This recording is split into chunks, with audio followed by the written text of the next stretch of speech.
ନମସ୍କାର। ଓମ୍ ନମୋ ଭଗବତେ ବାସୁଦେବାୟ। ଶ୍ରୀମଦ୍ ଭଗବଦ୍ ଗୀତାରେ ଜ୍ଞାନ ଯାତ୍ରାରେ ଆପଣମାନଙ୍କୁ ପୁଣି ଥରେ ସ୍ୱାଗତ। ଆଜି ଆମେ କଥା ହେବା ଦ୍ୱିତୀୟ ଅଧ୍ୟାୟ ସାଂଖ୍ୟ ଯୋଗର 44ତମ ଶ୍ଲୋକ ଉପରେ। ହଁ, କୁରୁକ୍ଷେତ୍ରରେ ଭଗବାନ କୃଷ୍ଣ ଅର୍ଜୁନଙ୍କୁ ଯେଉଁ ଅମୂଲ୍ୟ ଉପଦେଶ ଦେଇଥିଲେ ତାର ଏକ ବହୁତ ଗୁରୁତ୍ୱପୂର୍ଣ୍ଣ ଅଂଶ ଏଇଟା। ଆଜି ଏହା ଉପରେ ଟିକେ ଗଭୀର ଭାବେ ଆଲୋଚନା କରିବା। ଆଶା କରୁଛି ସମସ୍ତେ ପୁରା ମନ ଦେଇ ଶୁଣିବେ, କାରଣ ଜାଣିଛନ୍ତି ତ ଗୀତାର କଥା ଗୋଟେ ସୂତା ଖିଅ ଭଳି ପୁରାଟା ନ ଶୁଣିଲେ ଅର୍ଥ ବୁଝିବା ଟିକେ କଷ୍ଟ। ଆଉ ହଁ, ଏମିତି ଜ୍ଞାନ ଆଲୋଚନା ପାଇଁ ଆମ ଚ୍ୟାନେଲକୁ ସବସ୍କ୍ରାଇବ୍ କରିବାକୁ ଜମା ଭୁଲିବା ନାହିଁ। ତେବେ ଚାଲନ୍ତୁ ଆରମ୍ଭ କରିବା। ମୁଁ ପ୍ରଥମେ ଶ୍ଲୋକଟି ପଢ଼ିଦେଉଛି। ଭୋଗେଶ୍ୱର୍ଯ୍ୟ ପ୍ରସକ୍ତାନାଂ ତୟା ପହୃତ ଚେତସାଂ ବ୍ୟବସାୟାତ୍ମିକ ବୁଦ୍ଧିଃ ସମାଧୌ ନ ବିଧୀୟତେ। 2:44। ଏ ଶ୍ଲୋକରେ କିଛି ଶବ୍ଦ ଅଛି ଯାହା ଟିକେ ବୁଝିବା ଦରକାର, ଯେମିତିକି ଭୋଗ ଐଶ୍ୱର୍ଯ୍ୟ ପ୍ରସକ୍ତାନାଂ, ପୁଣି ତୟା ଅପହୃତ ଚେତସାଂ, ବ୍ୟବସାୟାତ୍ମିକ ବୁଦ୍ଧି ଆଉ ସମାଧି। ଏସବୁର ମାନେ କ'ଣ, କେମିତି ଏଗୁଡ଼ାକ ଯୋଡ଼ା? ନିଶ୍ଚୟ ନିଶ୍ଚୟ, ଆସନ୍ତୁ ଗୋଟି ଗୋଟି କରି ଦେଖିବା। ପ୍ରଥମେ ଭୋଗ ଐଶ୍ୱର୍ଯ୍ୟ ପ୍ରସକ୍ତାନାମ୍। ଏଠି ଦେଖନ୍ତୁ ଦୁଇଟି କଥା ଅଛି, ଭୋଗ ଆଉ ଐଶ୍ୱର୍ଯ୍ୟ। ଭୋଗ ମାନେ ହେଲା ଆମ ଇନ୍ଦ୍ରିୟର ସୁଖ, ସାଂସାରିକ ମଜା ମଜଲିସ୍। ଆଉ ଐଶ୍ୱର୍ଯ୍ୟ ହେଲା ଧନ, ଦୌଲତ, ପଦ, ପାୱାର ଏସବୁ। ଆଉ ପ୍ରସକ୍ତାନାମ୍ ମାନେ ଯେଉଁମାନେ ଏଥିରେ ପୁରା ବୁଡ଼ି ରହିଛନ୍ତି, ମାନେ ଏକଦମ ଆସକ୍ତ, ଖାଲି ଚାହିଁବା ନୁହେଁ, ପୁରାପୁରି ଲାଗି ରହିବା। ଓହୋ, ମାନେ ଡିପ୍ ଆଟାଚମେଣ୍ଟର କଥା କୁହାଯାଉଛି। ହଁ, ଆଚ୍ଛା। ଏକଦମ। ତାପରେ ଆସୁଛି ତୟା।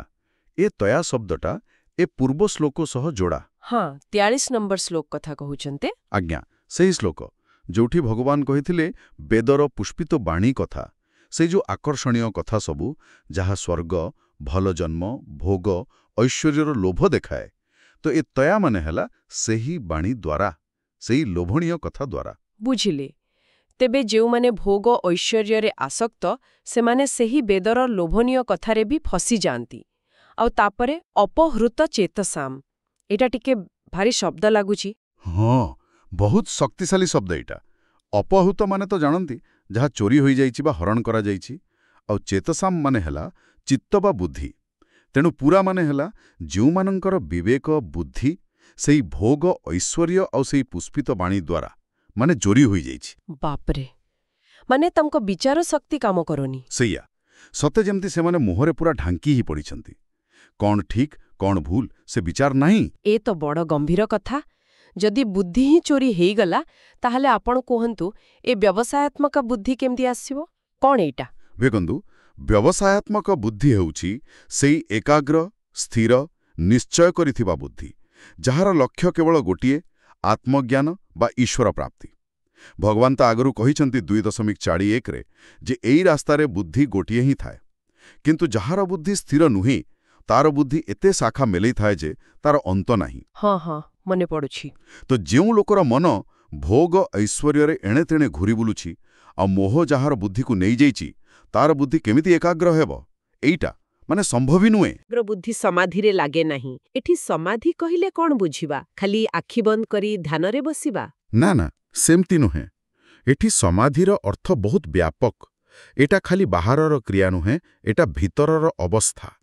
ଏହାର ଅସଲ ମାନେ ହେଲା ମନ ଆଉ ବୁଦ୍ଧି ପୁରାପୁରି ଭଗବାନରେ ବା ଆତ୍ମାରେ ସ୍ଥିର ହୋଇଯିବା, ନିଜ ସ୍ୱରୂପରେ ରହିବା। ଚିତ୍ତର ଯେତେ ସବୁ ବୃତ୍ତି ମାନେ ଭାବନା, କଳ୍ପନା ସବୁ ବନ୍ଦ ହୋଇଯିବ, ଆଉ କେବଳ ଆତ୍ମାରେ ମନ ରହିବ। ତେଣୁ ଭଗବାନ କହୁଛନ୍ତି, ଯିଏ ଭୋଗ ଐଶ୍ୱର୍ଯ୍ୟର ଜାଲରେ ଛନ୍ଦି ହେଇ ପଡ଼ିଛି, ଯାହାର ବୁଦ୍ଧି ମୋହରେ ବୁଡ଼ିଛି, ତାର ସେଇ ଏକାଗ୍ର ବୁଦ୍ଧି କେବେ ବି ଆତ୍ମା ବା ପରମାତ୍ମାରେ ସ୍ଥିର ହୋଇପାରିବ ନାହିଁ। ବାଃ, ଏ ତ ପୁରା ସ୍ପଷ୍ଟ ଚେତାବନୀ। ମାନେ ଯୋଉମାନେ ଖାଲି ଦୁନିଆର ସୁଖ, ପଇସା, ପଦବୀ ପଛରେ ଦୌଡୁଛନ୍ତି, ଏପରିକି ଧର୍ମକୁ ବି ସେଇଥିପାଇଁ ବ୍ୟବହାର କରୁଛନ୍ତି। ହଁ, ଯେମିତି ପୂର୍ବ ଶ୍ଲୋକରେ କହିଲେ। ହଁ, ସେମାନଙ୍କ ମନ ଆଉ ବୁଦ୍ଧି ଏତେ ବିକ୍ଷିପ୍ତ ଆଉ ମୋହଗ୍ରସ୍ତ ହୋଇଯାଏ ଯେ ଆଧ୍ୟାତ୍ମିକତାର ଯୋଉ ଅସଲ ଲକ୍ଷ୍ୟ, ସେଠି ପହଞ୍ଚିବା ତାଙ୍କ ପକ୍ଷେ ସମ୍ଭବ ହୁଏ ନା। ସମାଧି କଥା ତ ବହୁତ ଦୂରର କଥା। ଏଇଟା ପ୍ରକୃତରେ ଦେଖିବାକୁ ଗଲେ ଗୋଟେ ଗଭୀର ସାଇକୋଲଜିକାଲ ଏନାଲିସିସ୍। ଭଗବାନ ଏଠି ଦେଖାଉଛନ୍ତି କେମିତି ଆମର ଆସକ୍ତି, ଆମର ଆଟାଚମେଣ୍ଟ ଆମ ବିଚାର ଶକ୍ତିକୁ କିଡ୍ନାପ୍ କରିନିଏ। ଆମେ ଯେତେବେଳେ କୌଣସି ଜିନିଷ ବା ପରିସ୍ଥିତିକୁ ବହୁତ ଜାବୁଡ଼ି ଧରୁ, ସେତେବେଳେ ଆମେ ତାର ଭଲମନ୍ଦକୁ ଆଉ ନିରପେକ୍ଷ ଭାବେ ଦେଖିପାରୁନି। ହଁ, ଠିକ୍ କଥା। ଆମର ସବୁ ଶକ୍ତି, ସବୁ ଚିନ୍ତା ସେଇ ଜିନିଷଟାକୁ ପାଇବା ପାଇଁ ବା ଧରି ରଖିବା ପାଇଁ ଲାଗିଯାଏ। ଏମିତିରେ ଆତ୍ମା କ'ଣ, ଭଗବାନ କ'ଣ, ଜୀବନର ଅସଲ ସତ କ'ଣ, ଏସବୁ ପାଇଁ ଆଉ ଜାଗା କାହିଁ? ଆଉ ଏମିତି ଆସକ୍ତି ତ ଖାଲି ସାଧାରଣ ଲୋକଙ୍କ ପାଖରେ ନୁହେଁ, ବଡ଼ ବଡ଼ ଜ୍ଞାନୀ, ପରାକ୍ରମୀ ଲୋକଙ୍କ ପାଖେ ବି ଦେଖାଯାଏ ନା? କିଛି ପୁରାଣର ଉଦାହରଣ ଦେଇ ବୁଝେଇବା କି? ନିଶ୍ଚୟ, ନିଶ୍ଚୟ। ଆପଣ ରାବଣ କଥା ଭାବନ୍ତୁ। କେତେ ବଡ଼ ଜ୍ଞାନୀ ଥିଲା, ଶିବଭକ୍ତ ଥିଲା, କେତେ ଶକ୍ତି, କେତେ ଐଶ୍ୱର୍ଯ୍ୟ, କିନ୍ତୁ ତାର ଅହଙ୍କାର, ତାର ସେ ଭୋଗ ପ୍ରତି ଆସକ୍ତି, କ୍ଷମତାର ମୋହ ଏତେ ବେଶୀ ଥିଲା ଯେ ତାର ବିବେକ ବୁଦ୍ଧି କାମ କଲାନି। ଏକଦମ ପୁରା ଅପହୃତ ହୋଇଗଲା ତାର ବୁଦ୍ଧି। ସେ ଠିକ୍ ଭୁଲ ବାଛି ପାରିଲାନି, ଆଉ ଶେଷରେ ସେଇଟା ହିଁ ତାର ବିନାଶର କାରଣ ହେଲା। ତାର ବୁଦ୍ଧି ସମାଧିରେ କୋଉଠି ଥିଲା? ସେ ତ ଅହଙ୍କାର ଓ ଆସକ୍ତିରେ ହିଁ ସ୍ଥିର ଥିଲା। ସେମିତି ଆମ ମହାଭାରତର ଦେଖନ୍ତୁ ଧୃତରାଷ୍ଟ୍ର। ରାଜ୍ୟର ଐଶ୍ୱର୍ଯ୍ୟ ଆଉ ପୁଅମାନଙ୍କ ପାଇଁ ତାଙ୍କର ଯେଉଁ ମୋହ, ସେଥିପାଇଁ ସେ ଜାଣିଶୁଣି ବି ଅଧର୍ମକୁ ସହିଗଲେ, ବରଂ ପ୍ରଶ୍ରୟ ଦେଲେ।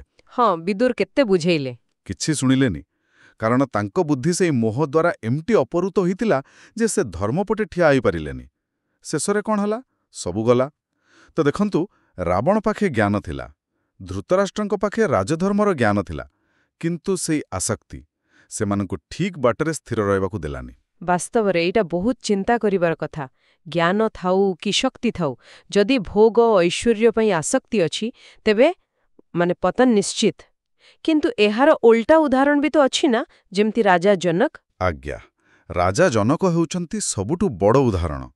ସେ ବିରାଟ ସାମ୍ରାଜ୍ୟର ରାଜା ଥିଲେ, ସବୁ ପ୍ରକାର ରାଜକୀୟ ଭୋଗ ଐଶ୍ୱର୍ଯ୍ୟ ଭିତରେ ରହୁଥିଲେ, କିନ୍ତୁ କୋଉଥିରେ ତାଙ୍କର ମୋହ ନଥିଲା, ପୁରା ନିର୍ଲିପ୍ତ।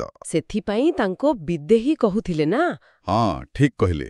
ବିଦେହୀ ମାନେ ଦେହରେ ଥାଇ ବି ଦେହର ଆସକ୍ତିରୁ ମୁକ୍ତ। ସେ ଦେହରେ ଥିଲେ, ସଂସାରରେ ଥିଲେ, ହେଲେ ସେଥିପ୍ରତି ଆସକ୍ତ ନଥିଲେ। ତାଙ୍କ ବୁଦ୍ଧି ସବୁବେଳେ ଆତ୍ମାରେ, ପରମାତ୍ମାରେ ହିଁ ସ୍ଥିର ଥିଲା। ସେଥିପାଇଁ ରାଜା ହୋଇବି, ରାଜକାର୍ଯ୍ୟ କରିବି ତାଙ୍କ ପାଇଁ ସମାଧି ସହଜ ଥିଲା। ତେବେ ଏଇଠୁ ଗୋଟେ କଥା ପୁରା ସ୍ପଷ୍ଟ ହେଇଯାଉଛି ଯେ ପ୍ରକୃତ ସମସ୍ୟାଟା ଭୋଗ ବା ଐଶ୍ୱର୍ଯ୍ୟ ନିଜେ ନୁହେଁ, ବରଂ ସେଥିରେ ଥିବା ଆମର ଆସକ୍ତି। ଏଇଟା ଠିକ୍ ତ? ଏକଦମ ଠିକ୍।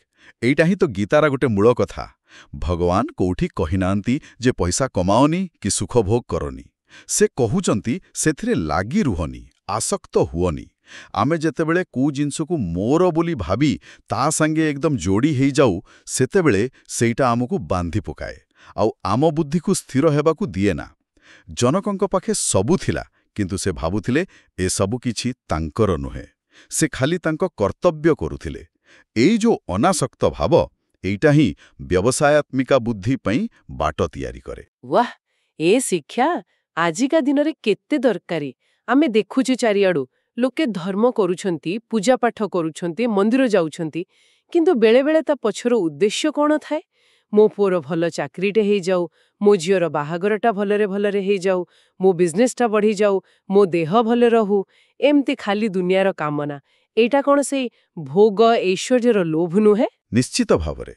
ଯେତେବେଳେ ଧର୍ମ କାମକୁ ବି ଆମେ ଖାଲି ଗୋଟେ ଟ୍ରାଞ୍ଜାକ୍ସନ୍ ଭଳି ଦେଖୁ, ଯେ ମୁଁ ଏତିକି ପୂଜା କଲି, ମୋତେ ବଦଳରେ ଏହି ସାଂସାରିକ ଜିନିଷ ମିଳୁ, ସେତେବେଳେ ଆମେ ସେଇ ପୁଷ୍ପିତ ବାଣୀର ଚକ୍କରରେ ପଡ଼ିଯାଉ। ଭଗବାନ ସେଇଆ ତ କହୁଛନ୍ତି।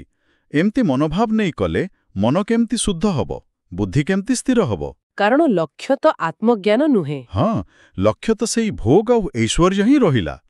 ଅସଲ ଆଧ୍ୟାତ୍ମିକତା ସେତେବେଳେ ଆରମ୍ଭ ହୁଏ ଯେତେବେଳେ ଆମେ କାମକୁ କର୍ତ୍ତବ୍ୟ ଭାବି କରୁ, ଫଳକୁ ଭଗବାନଙ୍କ ଉପରେ ଛାଡ଼ିଦେଉ, ଆଉ କେବଳ ତାଙ୍କୁ ପାଇବା ପାଇଁ ବା ନିଜ ମନକୁ ଶୁଦ୍ଧ କରିବା ପାଇଁ ଚେଷ୍ଟା କରୁ। ସେତେବେଳେ ଯାଇ ବୁଦ୍ଧି ସ୍ଥିର ହେବାର ସମ୍ଭାବନା ତିଆରି ହୁଏ। ବାଃ, ଉଦ୍ଦେଶ୍ୟଟା ହିଁ ସବୁକିଛି। ଇଣ୍ଟେନ୍ସନ୍ ଇଜ୍ ଏଭ୍ରିଥିଙ୍ଗ ଯାହା କହନ୍ତି। ଯଦି ଉଦ୍ଦେଶ୍ୟ ଖାଲି ଭୋଗ ଐଶ୍ୱର୍ଯ୍ୟ, ତେବେ ବୁଦ୍ଧି ବିକ୍ଷିପ୍ତ ରହିବା ନିଶ୍ଚିତ। ଆଜ୍ଞା। ଆଉ ଯଦି ଉଦ୍ଦେଶ୍ୟ ଆତ୍ମଜ୍ଞାନ ବା ଈଶ୍ୱର ପ୍ରାପ୍ତି, ତାହେଲେ ଧୀରେ ଧୀରେ ବୁଦ୍ଧି ସ୍ଥିର ହେବାକୁ ଲାଗିବ। ସଠିକ୍। ଏ ଶ୍ଲୋକଟା ଆମକୁ ଗୋଟେ ପ୍ରକାର ଆଇନା ଦେଖଉଛି।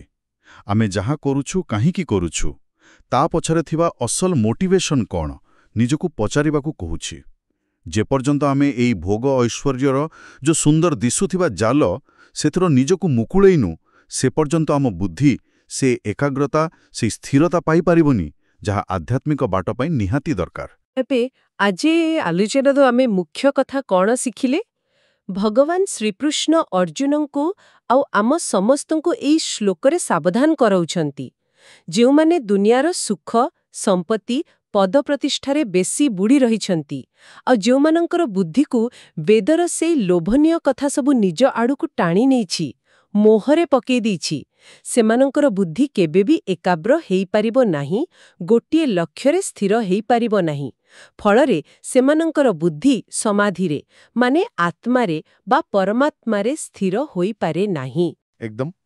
ଆଉ ଏହାର ଯୋଉ ଗଭୀର ଶିକ୍ଷା ସେଇଟା ହେଲା ଆମ ଆଧ୍ୟାତ୍ମିକ ଉନ୍ନତି ବାଟରେ ସବୁଠୁ ବଡ଼ ପାଚିରି ହେଉଛି ଏଇ ଭୋଗ ଆଉ ଐଶ୍ୱର୍ଯ୍ୟ ପାଇଁ ଆମର ଗଭୀର ଆସକ୍ତି।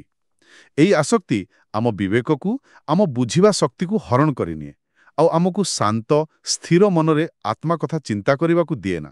ସେଥିପାଇଁ ଯିଏ ପ୍ରକୃତରେ ଏ ବାଟରେ ଯିବାକୁ ଚାହୁଁଛି ତାକୁ ଏଇ ଆସକ୍ତିରୁ ମୁକୁଳିବାକୁ ପଡ଼ିବ।